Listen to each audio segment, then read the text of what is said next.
with Jai Radha Madhav. Jai Radha Madhava Kunja Bihari. Jai Radha Madhava Kunja Bihari. Jai Radha Madhava Kunja Bihari.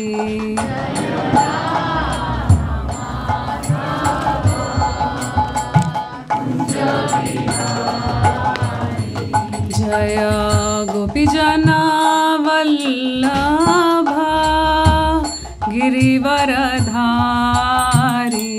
Jaya Gopijana Vallabha Girivaradhari. Jaya Gopijana Vallabha Girivaradhari.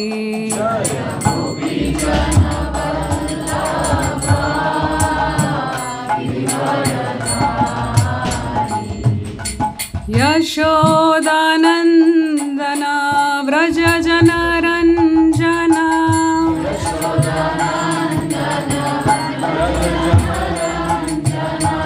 Yashodanandana Vraja Janaranjana.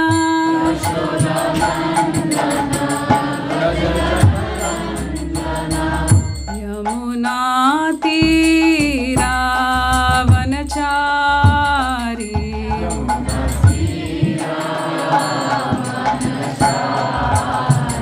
Yamuna Tira Vanachari.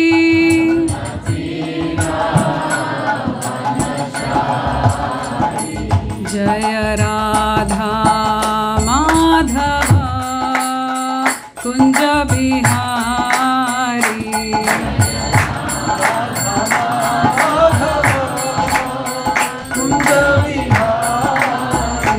Jaya Radha Madhava Kunja Bihari.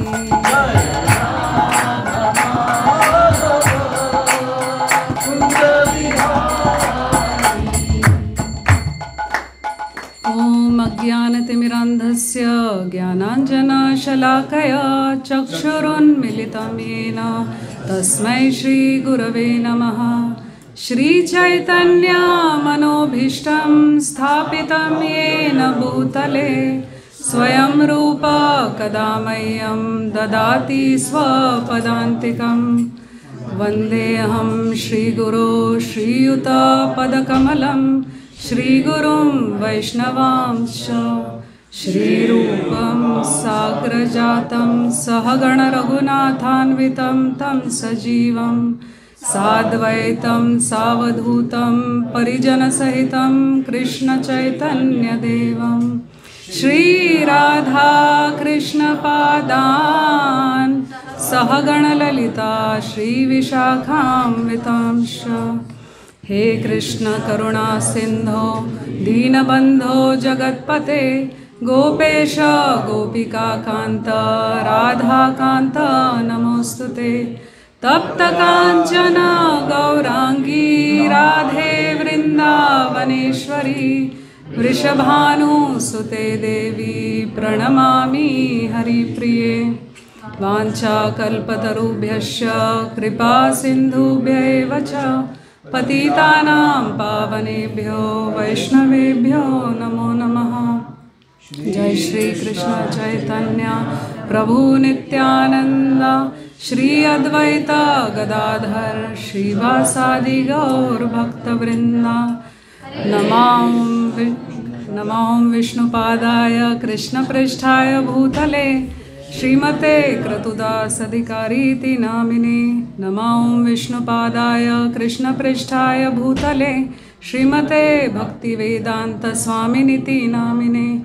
Namaste Saraswate Deve Gauravani Pracharine Nirvishesha Shunyavadi Paschatya Deshatarine. Mukam karoti vachalam pangum langhayate girim Yat kripatamaham vande Shri Guru Deenataranam. Hare Krishna, Krishna Krishna, Hare Hare, Hare Rama, Rama Rama, Hare Hare. Hare Krishna, Krishna Krishna, Hare Hare, Hare Rama, Rama Rama, Hare Hare. Hare Krishna. At the outset, I want to congratulate you all for choosing to be here today when you could have been anywhere else. As we know, we are in the holy month of Kartik, and later we'll be offering lamps to Lord Damodar during Damodar Ashtakam. So the Skanda Puran says that when one offers a lamp to the Lord during the holy month of Kartik, his sins from many thousands and millions of births perish in half an eye blink. And on top of that, today is the most auspicious day of Utthana Ekadashi or Hari Prabodhini Ekadashi, which can eradicate the greatest of sins and award one passage to the spiritual abode. So Ekadashi is Bhakti Janani, she is the mother of devotion, and she is also Madhava Tithi. She is very dear to Lord Krishna. So absorbing ourselves in this mood, let us continue with our study of chapter 2 of the Bhagavad Gita. So it's been a couple of weeks since we discussed the last verse, which was 2.27. So we'll do a quick recap. Jatasya hi dhruvo mrityur dhruvam janma mritasya cha tasmada parihari arthe na tvam shochitum arhasi. So we are continuously going through this cycle, one cycle of birth and death after another without liberation. Now here Krishna is explaining to Arjun that by avoiding the discharge of his proper duty, he will not be able to stop the death of his relatives, and he would also degrade himself by choosing the wrong path of action. And before moving on to verse 30, we'll briefly read verses 28 and 29. So the translation was, one who has taken his birth is sure to die, and after death one is sure to take birth again. Therefore, in the unavoidable discharge of your duty, you should not lament. So 2.28, Avyaktadini bhutani vyakta madhyani bharata avyakta nidhanani eva tatra ka paridevana. All created beings are unmanifest in the beginning, manifest in their interim state, and unmanifest again when annihilated. So what need is there for lamentation? Now in this verse, Srila Prabhupada establishes that the loss of body is never a cause for lamentation, whether you accept the existence of the soul or you don't accept it. So if you do not accept the existence of the soul, like the atheist, there is nothing to lament because it's just a loss of, chemicals, combination of chemicals and material elements. Both at the beginning and at the end, all elements are unmanifest. Only in the middle are they manifest. And this does not make any real material difference. Now, if we accept that there is a soul, which is the Vedic understanding, then we know that the body is temporary and the soul is eternal, which is also what Krishna has explained in 2.22. He says, Vasam se jirnani yatha vihaya, that this body is like a covering, it's like a dress for the soul. So what is the need to lament for the changing of a dress, right? 2.29 Ashcharyavat pashyati kaschidenam Ashcharyavat vadati tathaiva chanya Ashcharyavat chainamanya shrunoti Shrutvapi enam vedana chaiva kaschit. Some look on the soul as amazing, some describe him as amazing, and some hear of him as amazing, while others, even after hearing about him, cannot understand him at all. So Krishna has listed the various categories of people based on how they see, describe and hear of the soul as amazing, while a few unfortunate ones, in spite of reading so much about the soul, they can't understand him at all. Now an important point to note here is that the size of the soul is the same across all bodies. And as we have discussed in previous classes, the dimension of the soul is 1/10,000, the tip of a hair. And this same sized atomic soul is animating bacteria, an elephant, a huge banyan tree, a giant whale, and a human being, right? So this is indeed very amazing. Which now brings us to today's verse, 2.30. So you all can please kindly repeat after me. देहि नित्यम् अवध्योऽयम् देहे सर्वस्य भारत तस्मात् सर्वाणि भूतानि न त्वं शोचितुमर्हसि देहि नित्यम् अवध्योऽयम् देहे सर्वस्य भारत तस्मात् सर्वाणि भूतानि न त्वं शोचितुमर्हसि प्रभु जी देहि नित्यमवध्योऽयम् देहे सर्वस्य भारत तस्मात् सर्वाणि भूतानि न त्वं शोचितुमर्हसि माता जी देहि नित्यम् अवध्योऽयम्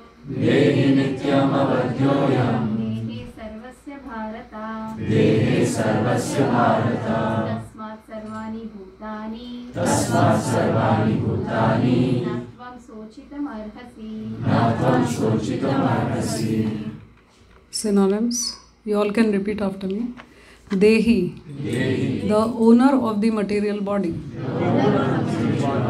Nityam, eternally. Avadhya, cannot be killed. Ayam, this soul. Dehe, in the body. Sarvasya, of everyone. Bharata, O descendant of Bharat. Tasmat, therefore. Sarvani, all. Bhutani, living entities that are born. Na, never. Tvam, you. Shochitum, to lament. Arhasi, deserve.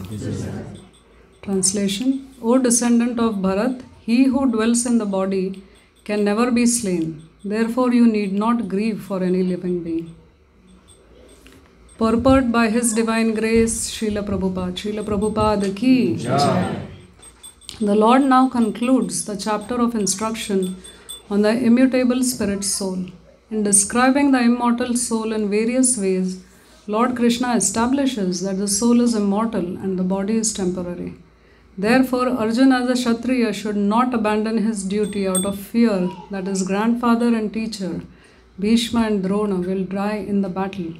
On the authority of Sri Krishna, one has to believe that there is a soul different from the material body. Not that there is no such thing as soul or that living symptoms develop at a certain stage of material maturity resulting from the interaction of chemicals. Though the soul is immortal, violence is not encouraged. But at the time of war, it is not discouraged when there is actual need for it. That need must be justified in terms of sanction of the Lord and not capriciously.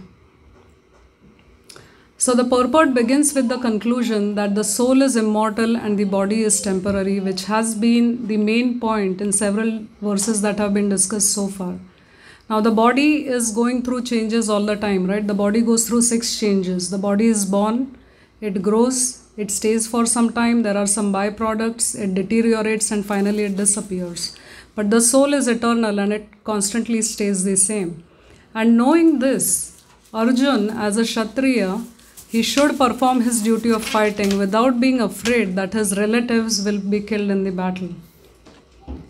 We'll now take a deeper dive into some of the key words of this verse. So Dehi is the soul, the owner of the body, right? Also known as Kshetrajna. Shri Shri Nitai Sachinandan ki jai, Shri Shri Radha Shyam Sundar ki jai, Yashoda Damodar ki jai. So Bhagavad Gita 13.3 tells us that there is another Kshetrajna. So in the body there is the individual soul, and accompanying that individual soul is also Krishna as the super soul, who is the owner of all bodies. So this Dehi, this soul is Nityam, he is eternal, he is indestructible, he is immutable, he is always constantly the same. And this eternal soul is avadhya, he cannot be killed. In 2.20, Krishna had said, Na hanyate hanyamane sharire, that when the body is slain, the soul is never slain. Dehe sarvasya. Now, this is a very important point, and we'll look at this in greater detail later in the presentation. So, Krishna is saying that in all bodies, souls are present. Not that souls are present only in the body of human beings and they are not present in the bodies of others. Now, some people think that animals do not have souls and they justify meat eating based on that. But here is the authoritative statement by Krishna. He is saying, Dehe sarvasya, that in all bodies souls are present. And this also ties back to the last verse that we saw, 2.29, where the same sized atomic soul is animating the bodies of all living entities, from the smallest to the greatest. So this knowledge of the soul or Atma Tattva is based on the authority of Lord Krishna. And it is important to understand about the soul from authority. This is a key theme in the Bhagavad Gita and something that Srila Prabhupada stressed very much, that we should always study under someone who is authorized to teach. In this connection, verse 4.34 is relevant. Tad vidhi pranipatena pariprashnena sevaya upadekshanti te jnanam jnanina tattvadarshina. Just try to learn the truth by approaching a spiritual master. Inquire from him submissively and serve him, right? And these self-realized souls can teach us because they have seen the truth. So the path of self-realization is undoubtedly difficult, which is why Krishna is telling us that we should approach a bona fide spiritual master who is in the line of disciplic succession, starting from Lord Krishna himself. So our ultimate authority is Lord Krishna and the bona fide acharyas who pass on his message as it is. So again, Prabhupada is telling us here that we have to believe in some authority. We can either believe the scientists or we can believe Krishna. That is up to us. We all have our free will and Krishna never takes away that free will from us. So we have a choice to decide whom we want to follow. So we believe in Krishna and he is telling us that we are souls different from the bodies and that souls are present in all bodies. In another place in the Bhagavad Gita, 14.4, he says, Sarva yonishu kaunteya murtaya sambhavantiya tasam brahma mahadyonir aham bija pradapita. So he's saying that all species of life are made possible by birth in this material nature and that I am the seed-giving father. So he's clearly telling us that he is the father for all living entities, not that he is the father only for the human beings. He is including everyone under that umbrella. So going back to our point about animals having souls, those who are intelligent and who are in complete knowledge, they do not see any difference between a human being and an animal at the spiritual level. Panditaha samadarshinaha. Right? Vidya vinaya sampanne brahmane gavi hastini shuni chaiva shvapakecha panditaha samadarshina. So, by virtue of true knowledge, the humble sages see with equal vision all living entities, whether it's a learned Brahmin or a cow, an elephant, a dog or a dog eater. Now this 5.18 is the ultimate statement on DEI, diversity, equity and inclusion, which is gaining so much momentum in today's corporate world because it's telling us that one who is a Pandit, who is learned, he knows that spirit souls are present in all these different living entities that you see in this nice picture and that the quality of the soul is the same, right? He also knows that Krishna is present. He always accompanies all individual souls. So he is present as a super soul with all the individual souls. Another important point to note from this phrase, Dehe Sarvasya Bharata, is that the body has grown on the platform of the spirit soul. Not that the spirit or living force comes into existence by some combination of matter. So this is a scientific point. Matter is dependent on spirit, right? In 7.5, Krishna says, Yayedam dharayate jagat, that this gigantic universe is resting on the Supreme Spirit, Krishna. In 15.13, he says, Gam avishyacha bhutani dharayami aham ojasa, that I enter into each planet and by my energy they are staying in orbit. And Brahma Samhita 5.35, Lord Brahma is explaining Andantarastha Paramanucha Antarastham, that all universes exist in Krishna and that he enters within each universe and also within each atom. So the conclusion is that without Krishna entering into matter, nothing can work. So Krishna ends 2.30 by saying, Na tvam shochitum arhasi. So what is this shochitum? What is lamentation? Right? It is an emotion that is symptomatic of ignorance because the soul itself is eternal. And when we lament for what we have lost or what we may lose or a million other things that cause lamentation, this is a sign of the mode of ignorance. Why?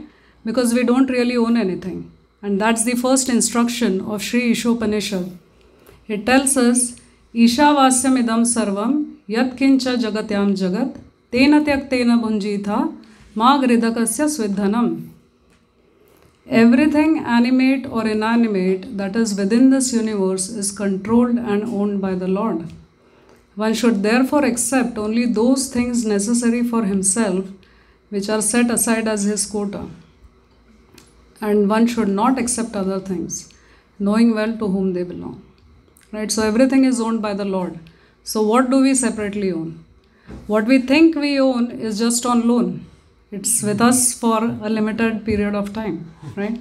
So these bodies have been given to us by a higher authority on a temporary basis. Did we all plan that we would be born as human beings and we would have all these facilities? No, this has been given to us. And that's why Vedic culture tells us that as soon as we are born, we become debtors. We become indebted to the demigods, to the forefathers, to the sages, to the parents, and so on. Right? Now, the general tendency is, this is what I have, and I want to grab more and more for myself. But this is actually a demoniac mentality based on ignorance. And it's really a thieving mentality because we are claiming what does not really belong to us. Ultimately, what do we really own? Krishna says in 10.34, Mrityu sarva harashyaham, I am all devouring death. At the time of death, Krishna takes away everything by force. So is it really ours? Right? Hence, there is nothing to lament for the death of anyone ultimately. But what should be of concern to us is the destination of the soul, the fate that we make for ourselves. That we should pay attention to, not the fact that we are going to die. Ultimate concern is how we act in this life so that we can have the best possible future birth, or if we are fortunate, no birth at all. Now, if we are acting in accordance with the will of the Lord, there is nothing to lament in the course of that. This is a very important point. Last Sunday, we observed the 44th disappearance day of Srila Prabhupada and we saw a very nice video. So, Srila Prabhupada came here in 1965 to preach in the West and all he had was around $40 in Indian rupees, a few books and a couple of contacts in the Northeast. But he had the holy names and he had the instructions of his Gurudev as his mission. Right? He had actually failed in India. And one may think that I have failed and one may lament. But the wonderful thing about spiritual endeavor is that the effort itself is success. So if we try with our heart and soul, that is success. And that's why Srila Prabhupada never lamented. Because lamentation is a paralyzing emotion. What is the condition of Arjuna? His celebrated bow, the Gandiv, has slipped from his hands. He is sweating, he is crying. He is in complete anxiety, right? Anxiety is a kind of internalized fear. He is conflicted. Now Krishna is teaching this most sublime knowledge of the soul to help Arjuna resolve his conflict. He is enlightening Arjuna, and if we read this and if we try to understand this, we can also become enlightened. And Krishna's final instructions in the Bhagavad Gita 18.66 are Sarva Dharman Parityajya Mamekam Sharanam Vraja Aham Tvam Sarva Papebhyo Moksheshami Ma Shucha. So he's saying that abandon all varieties of religion and just surrender unto me. And he ends that with Ma Shucha. Do not fear, do not lament. So coming back to 2.30, Krishna is again and again stressing that Arjun should not lament for the body which is temporary.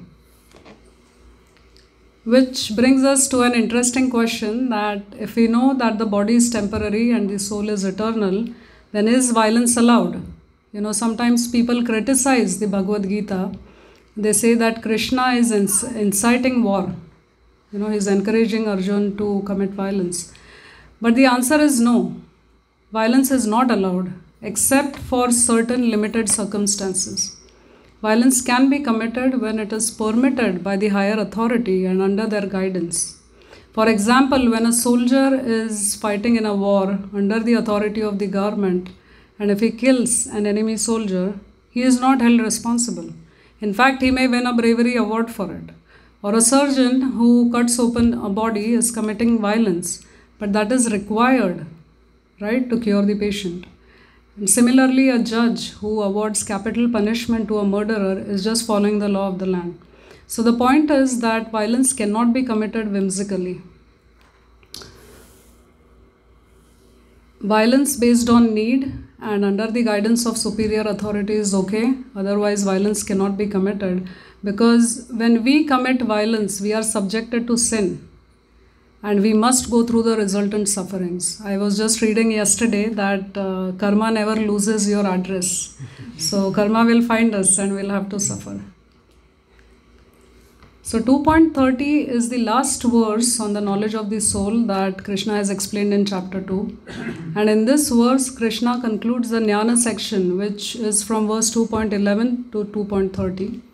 Now, over these verses, Krishna has clearly summarized that the eternal, indestructible soul cannot be killed and the temporary material body cannot be saved. So, by acquiring this knowledge, Krishna wants Arjun to understand that there is no death for the soul. That's why Arjun should perform his duty and fight. So, this is a great summary on the characteristics of the soul that has been put together by a devotee named Amritananda Das. It's a busy slide, but essentially, Krishna has used different words to describe the soul. And here is a listing of which word has come in which verse. So, for example, the word eternal has been mentioned 5 times in verses 2.12, 18, 20, 21, and 30. So Krishna has described the characteristics of the soul in 30 different ways from verses 11 through 30. So I was just reflecting on the fact that Srila Prabhupada is such a genius that in the short purport to 2.30, he has summarized all the verses of the Jnana section from 2.11 to 2.30. The purport first establishes that the living entity is an immutable spirit soul. It concludes that the soul is immortal and the body is temporary. However, it cautions that the eternality of the soul is not a license to commit whimsical violence. And finally, it clarifies that violence must be justified in terms of sanction of the Lord and not capriciously. So verse 2.30 summarizes the message that Krishna has been trying to convey to Arjun over the last 20 verses, beginning with 2.11, where he said, Ashochan anvashocastvam, you are lamenting for that which is not worthy of grief. And he ends 2.30 with the same idea, that na tvam shochitum arhasi, you should not lament. So the practical application for Arjun as a Kshatriya is that he should not abandon his prescribed duties out of fear that his family members will be killed, and in the unavoidable discharge of his duty he should not lament. So we all have a tendency to lament about things which are not in our control.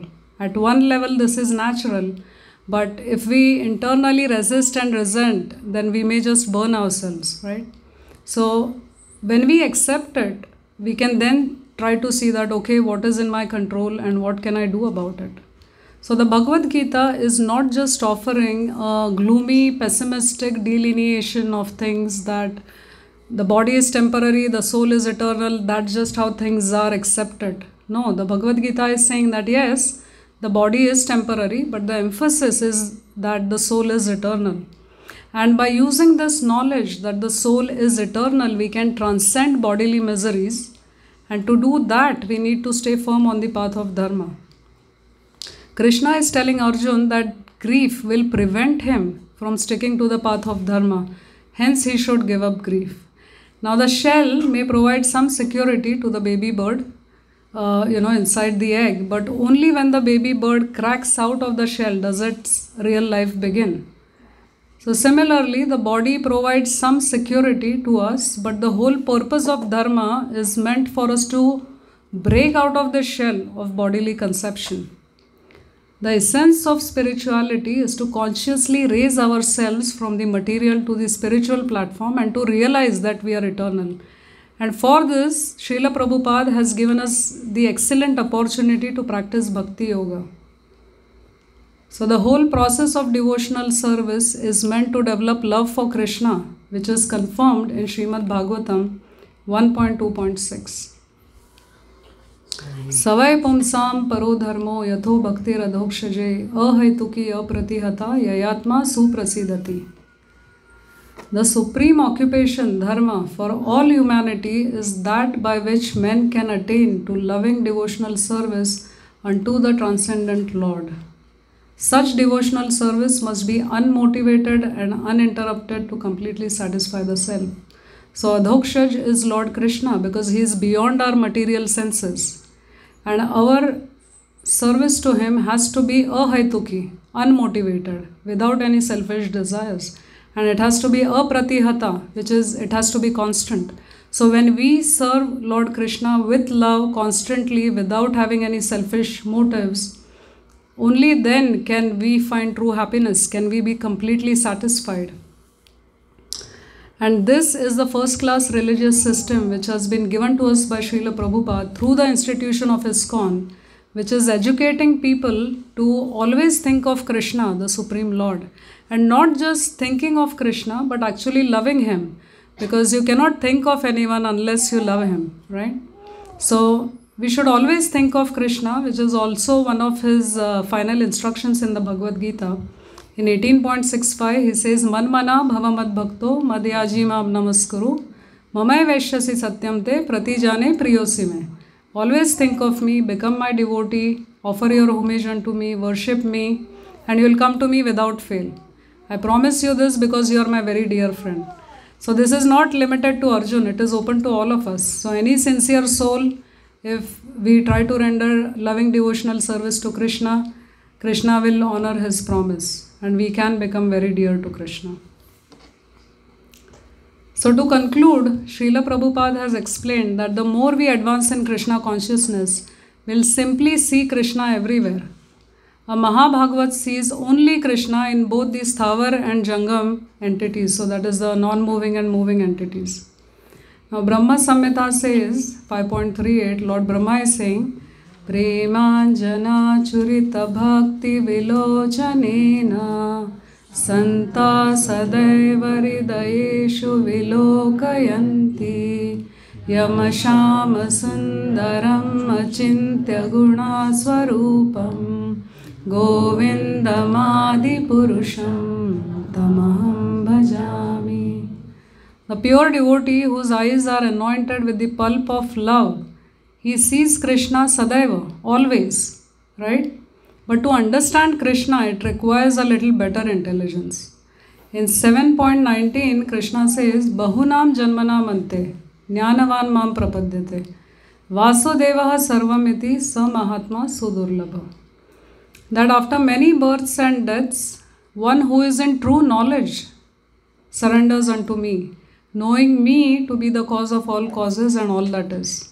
And such a great soul is very rare.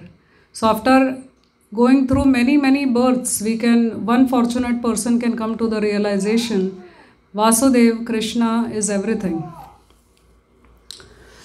So only the most fortunate persons can know who Krishna is. And how can we become fortunate? How can we try to understand Krishna? Krishna has answered this in 18.55. He says, Bhaktya mam abhijanati. Yavan yacha asmi tatvatah. Tato mam tatvato nyatva vishate tadanantaram. That one can know me as I am, as the Supreme Personality of Godhead, only through devotional service.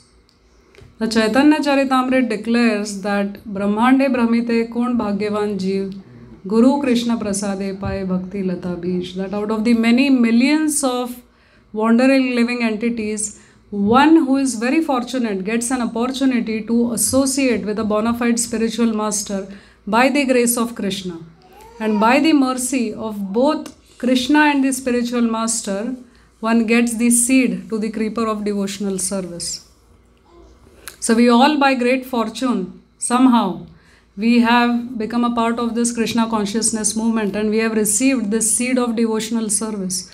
So we must now water that seed. And what is that water? Right? That water is Shravana Kirtana Jale Karaye Sechana. So hearing and chanting about Krishna is watering the seed of devotional service. And Srila Vishwanath Chakravarti Thakur has explained that of all the processes, the highest is Shravanam and Kirtanam. And in chanting, there are three types: Nam, Guna and Leela. So Nam is the holy names, Guna is the qualities of the Lord, and Leela is the Lord's pastimes. And of all these, the highest is chanting the holy names of Lord Krishna. So as we are getting into the last 5 days of Kartik, also known as Bhishma Panchak, Prabhuji referred to it briefly, let us make use of this wonderful opportunity to chant more seriously, to chant more sincerely, and to call out to Krishna with love. Hare Krishna, Krishna Krishna, Hare Hare, Hare Ram, Ram Ram, Hare Hare. So thank you very much. If there are any questions, comments or corrections, we can take them. Hare Krishna. Yes, Prabhuji. Hare Krishna. Yes, Prabhuji. Prabhu, you go on, pass the mic.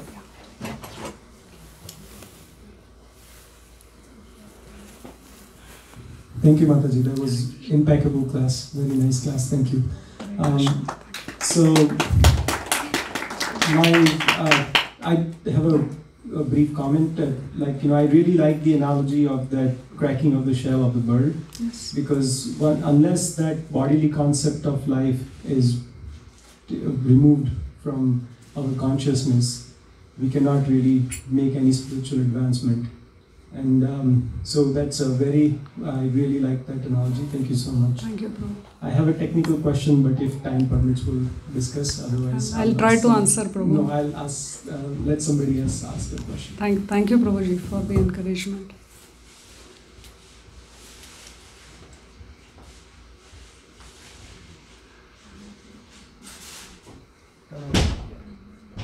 Thank you, sir. You mentioned to serve Krishna without any expectation, right? To selflessly serve Krishna. But my question is, now, as somebody who's aspiring to be initiated into the lineage, right? I feel like there's very much intention in my service to either get the attention of the spiritual master or those who are above me to recommend me. So how is that in a way not contradictory to what the verse was saying? Yeah, thank you for the nice question, Prabhuji. So what that verse said is the highest goal, right? We want to aspire to a stage where we can serve Krishna without any selfish motives. But right now, the stage that I am in, I have a lot of selfish motives. I have a lot of selfish desires. But instead of taking those desires to anyone else, to any demigod, we still, whatever desires we have, we still approach Krishna with them. And eventually, the process of devotional service is so purifying that we will be purified of those material desires as well. And one day, if we keep following this process, and that's why Krishna said to Arjun that give up your grief, because your grief will prevent you from sticking to the path of dharma. So if we follow this path, if we follow the path of devotional service, the process itself is going to purify us, and it's going to purify our desires. So it's okay to have material desires right now, but as you continue to chant, when we are chanting, it is Cheto Darpana Marjanam, which is what Chaitanya Mahaprabhu has taught us in his Shikshashtakam, that when we chant, when we call out to Lord Krishna, we are cleaning the dust on the mirror of our heart, and it's purifying us of all these ulterior desires and all the anarthas, all the unwanted qualities that we all have, right? So we should not let that discourage us. This verse is giving us the highest goal, that we will be completely satisfied and will be completely happy when we can serve Lord Krishna with ahetuki and apratihata, with no selfish motives, and where we can constantly serve him. Now I am a very far distance from that lofty goal, but starting on that path is important, and that's why you have already started on that path, so eventually one day we'll get there. I hope that's okay.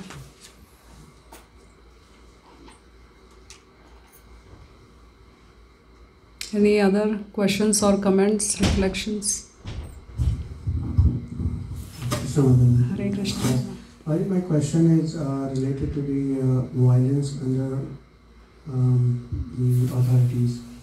How does the self-defense play a role?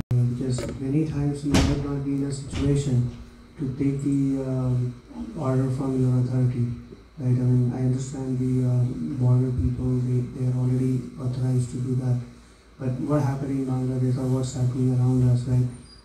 Those situations doesn't give you permission or the time to take the permission from the authority. You have to respond, or you have to save yourself. Right. So how does the self-defense comes into the picture? So that's a very good question, Prabhuji. I think, what this verse was referring to is when you go out and harm somebody else, right? But if someone is coming to harm you, we all have a right to defend ourselves. So if someone is trying to kill you or harm you and you act in self-defense, that is your right, because we have to protect ourselves and our body.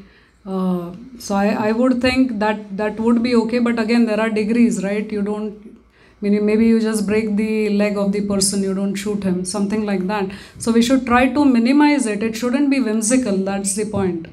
That, for example, a soldier who is in the war, he will not be held responsible for killing an enemy soldier, but if he is on the street and he is a civilian at that point, and if he just shoots someone, that is not okay, because he has acted by himself, without any reason, without any authority. Self-defense is different, because you are under attack and you are just trying to protect yourself. Those are my thoughts, but if anyone else has any other comments. Thank you, Madhavi. That's what I wanted, because many times it's get wrongly interpreted that the violence is not allowed under any circumstances. Thanks. Even with Bangladesh, I think, in the Wednesday Sangha, this point was raised, and I think Ramchandra Prabhuji mentioned in the Bhakti Vriksh on Friday that devotees don't believe in tit for tat. So just because they burned our temples and they killed some people, we are not going to go and do that. But ISKCON has protested, we organized protests and we are taking it up with the right authorities. But as devotees, we have to be better, we cannot fall to their level. So again, being very mindful of how we are responding. Thank you.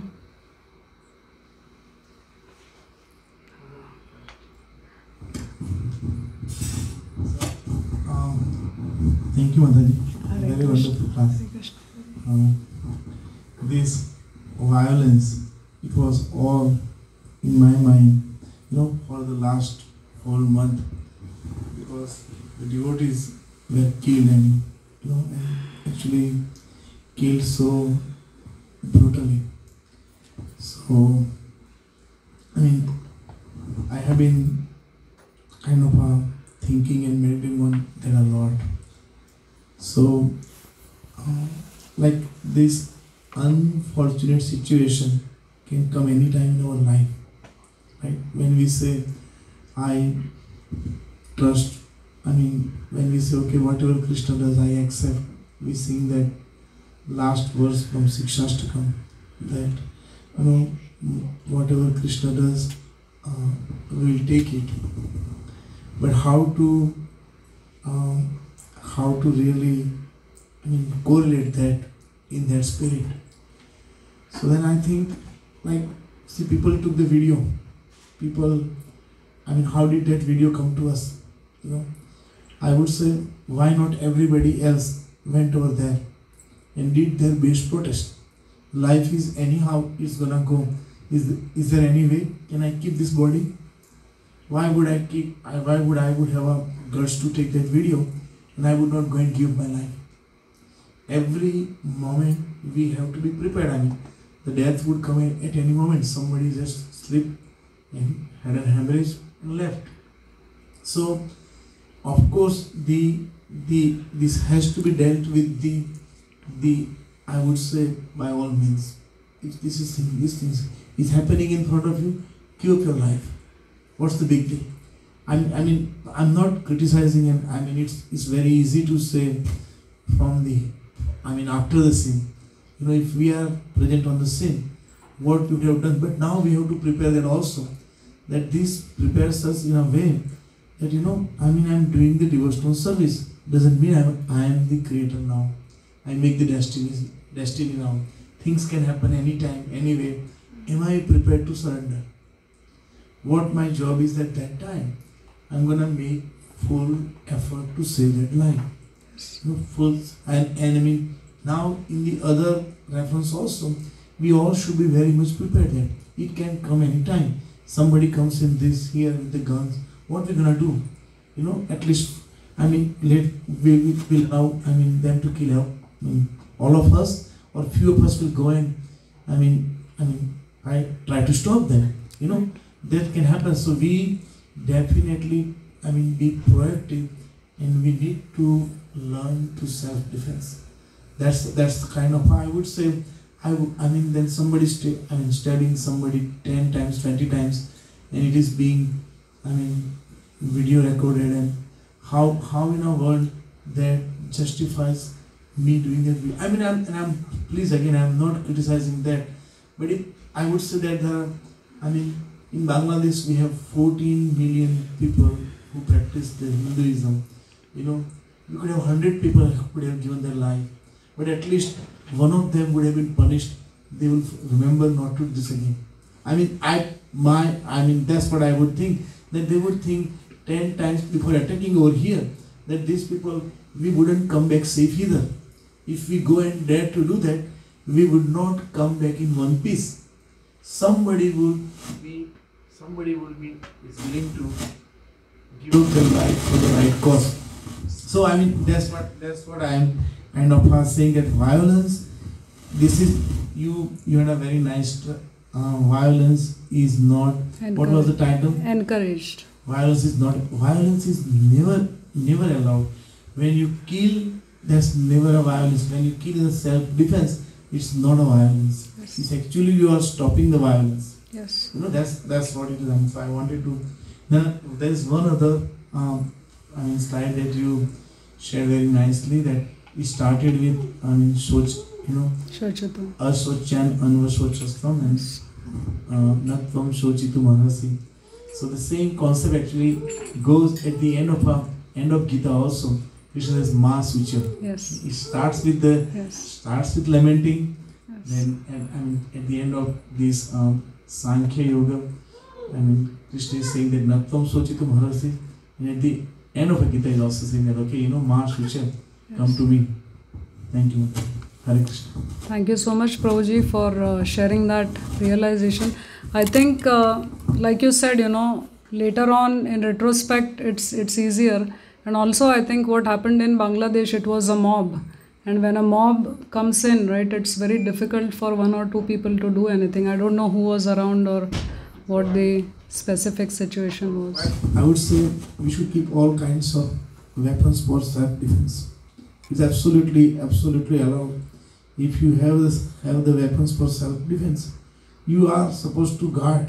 It's your responsibility. You have your child and wife and your parents and everything. Knowing this situation, Yes. This is not the first time it happened. When Srila Prabhupada was also there, and he was being asked and questioned about that. So this is happening from for the last 300 years. The Hindu-Muslim mobs. Yes. So we are living in that danger. We have to be prepared. I'm sorry, but it may seem like, but having a gun over there, it's all bona fide, and you can at least you at least take 10 other people to make sure that this is not a piece of cake. They know that they will walk in over here and they can go and do whatever they want to do there. The atrocities that have happened, I think it justifies to keep a weapon that can protect you. Yes. Again, my personal thoughts, so please forgive me. Thank you. Thank you for sharing, Prabhu. Yes, Rohan Prabhu.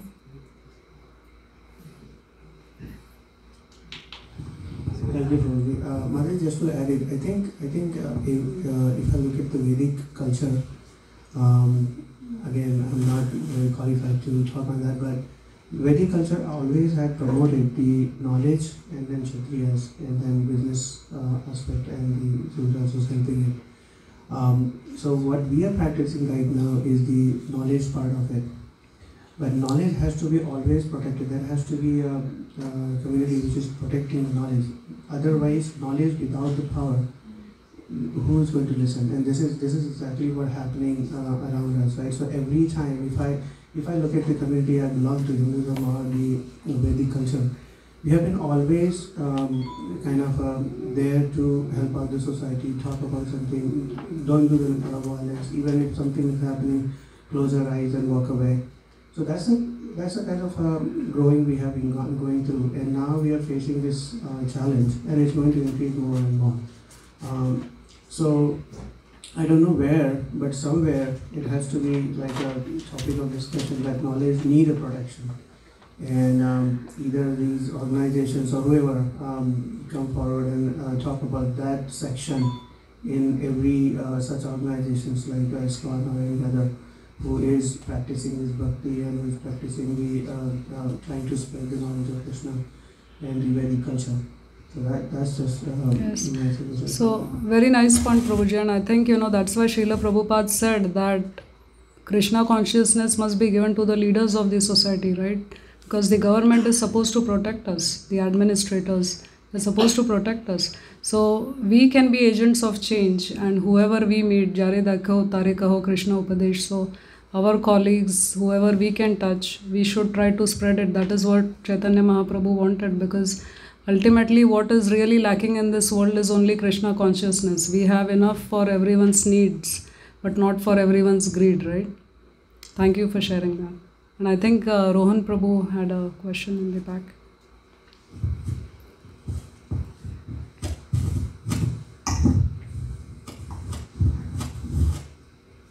Hare Krishna Mataji, Hare it was Krishna. a wonderful class. Thank you, Prabhu. Really like the point that you made about do not lament, because it comes in the way of doing our dharma. Just wanted to add my 2 cents on the violence aspect, since the question came about is violence encouraged. So even in the Bhagavad Gita, I think Krishna tried everything that was in his. He tried Sam, Dam, Bhed, and then Danda. So with Sam, he said, he spoke to the Kauravas, he said that the Pandavas are your cousins and you must cooperate with them. And then with Dam, he told them that why don't you just give them 5 villages and they'll be satisfied. But the Kauravas were not agreeing on that. And then with Bhed, he said that this will bring about your destruction. And that was actually the first time that even Dushasan, he spoke to Duryodhana and that you should stop this nonsense. So that was only the first time that he was kind of on the side of the Pandavas, but then he was soon he was just back to his own ways. So Krishna, I just wanted to share that. Thank you so much, Prabhuji. Excellent point. Yes, he had done everything. And Duryodhana, as we know, was not ready to give even land in which you could put a needle point. He said, I will not even give that. So the war was inevitable. Yes, thank you for sharing that, Prabhu. Yes, Prabhuji. This will be the last question, please. Okay. I'm running out of time. Hare Krishna. Thank you very much. Wonderful class. My question is regarding the annual filling. In Bhagavatam, Canto 4, Chapter 27, Narada was giving instructions to regarding the animal killing, Narad Muni was in Canto 4, chapter 27, it is mentioned King Prachin Bhai. Yes. So he was killing animals. So Narad Muni went and stopped him, saying that don't kill the animal. Like if you kill, then again any animal, then you will take animal body and that animal will kill you. This question, and this reminds me that that story where I think Kali Yavan was running behind Krishna, and Krishna led him to the cave where King Muchukunda was sleeping. And so of course, I mean, Muchukunda woke up, and it's a big story where as soon as he opened his eyes, he burnt Kali Yavan to death, and then Lord Krishna gave him darshan. And King Muchukunda was a great devotee himself, right? And he got the darshan of the Lord. But in that conversation, I think I remember that Lord Krishna said that you now perform austerities, and in the next life you will be born as a Brahmin, and again you will have to perform austerities because you have accumulated sin, or you have committed sin by committing violence against so many living entities. So I think even when Kshatriyas, when they go for hunting or other things, and when they kill animals, they are not free from the sin, because Krishna does not tolerate the harm done even to an ant. So he is not going to forgive the fact that the kings, just for sporting, they are going out and hunting. And with the example of Muchukunda, he showed that he had to perform austerities to get rid of that sin. So somewhere they will have to pay the price. And if we are devotees, of course, we are now trying not to commit. I mean, some of us used to eat meat and now we have stopped. So karma is very intricate and complex. We don't know how karma works and where we'll have to pay the price. But again, there are three types of karma, right? Karma, akarma and vikarma. So karma is what we are supposed to do. Vikarma is bad actions, and akarma is when you do bhakti. That's when you're not bound. So really, to get out of all these sinful reactions, the only recourse we can take is to surrender to the lotus feet of Krishna. And as far as whether violence is sanctioned, so we should not commit violence. We should not kill animals to eat. But there are different types of people, right, in the world. Everyone is at a different level. That's why we have all these different kinds of Puranas. And some of them, I mean, if someone does not want to give up meat eating, they said that, okay, you perform this sacrifice and you sacrifice the animal, and then you're allowed to eat the meat.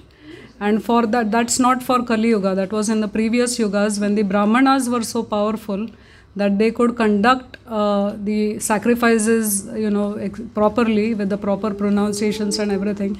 And the sacrificed animal would get a higher destination. The Brahmanas had that power to do that. We can't do that in Kali Yuga. So for Kali Yuga, I mean, animal killing is out of question. There is heavy sinful reaction. Kali Yuga, animal killing is not sanctioned, but this happened in Treta Yuga, even in Satya Yuga, right? Yes. Many kings used to kill animals. So my understanding is that they would still have to go through the suffering, or they have to perform austerities, or they have to do bhakti to kind of come out of that. Because you can't just commit violence and not have to suffer for it. You have to pay some price, either austerity or go through the suffering, like you said. That's my understanding, Prabhu, but it's a very deep question. Thank you, Prabhu. Hare Krishna.